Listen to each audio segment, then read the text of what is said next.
The morning of her 62nd birthday arrived, without cakes, candles, or the soft clamor of love. Only silence lived in Mariam's house now, thick as dust on forgotten books. She had raised a son with hands that never trembled, a spine that never bent, and a heart that cracked only in private. But children, once grown, become galaxies of their own. Some return sunlight, some become distant stars. Zen had become a stranger. For years he spoke not with affection but with impatience. He had grown tired of her slow steps, her old remedies, her soft voice. And when greed whispers often enough, it becomes truth. He wanted her house, her small savings, her place in the world, without her in it. Ammi, I have a surprise for you, he said that morning, voice wrapped in a gift-like tone. Surprises from him had long stopped feeling safe. Still, Mariam followed him. The car rolled past the edges of the city, the buildings thinning like excuses. Fields stretched wide, the sky yawning into a quiet blue. When he finally stopped, she saw nothing but an abandoned structure. A cracked roof, broken planks, wind howling through empty windows. "Happy birthday," he said, stepping out. She blinked. "This is where you can live now, peaceful, cheap, away from the noise." He didn't wait for her answer. He placed a small bag near her feet and drove away, the dust rising like applause for his cruelty. The earth beneath her felt steady, almost approving. "Kismat to bahut ajeeb cheez hoti hai," she whispered. Inside the abandoned house lived shadows and silence, and an old woman named Shaheen Bibi, the caretaker of forgotten places. "You've been left here," Shaheen said, her voice carrying truth without pity. "Yes," Mariam answered, steady as a cliff. Shaheen Bibi smiled. "Or maybe you've been returned here." In that wilderness, Mariam did not break. She breathed, she rested, she healed from years of unseen wounds. The world outside had stripped her, but the world inside began rebuilding her one calm heartbeat at a time. Shaheen taught her old herbal medicines, the secrets of healing, the language of resting earth.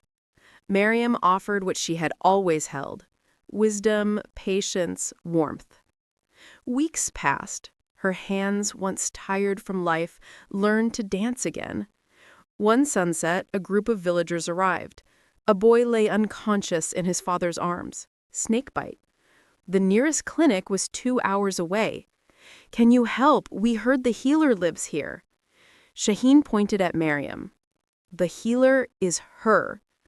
She stepped forward, without fear, without doubt. The herbs, the warm paste, the whispered prayers all flowed from her like instinct.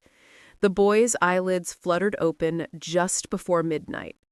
A miracle, they said, but it was simply a mother remembering her power. Word traveled. Soon, people from nearby villages arrived carrying hope in worn hands. For the first time in years, Mariam felt seen, needed, respected. Back in the city, Zayn's life cracked slowly.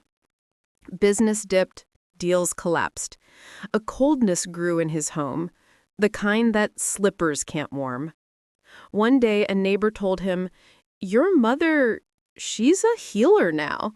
People say she saved a child."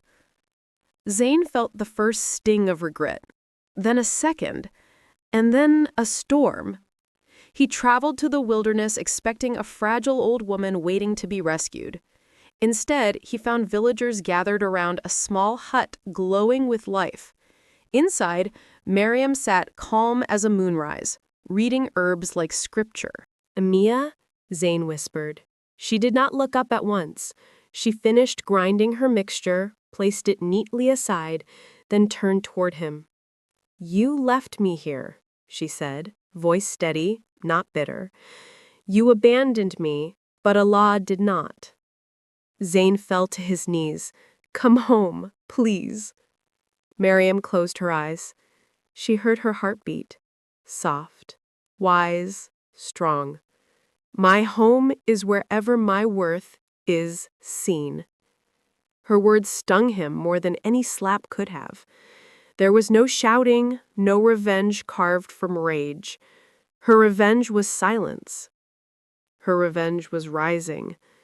Her revenge was becoming everything he believed she could never be without him.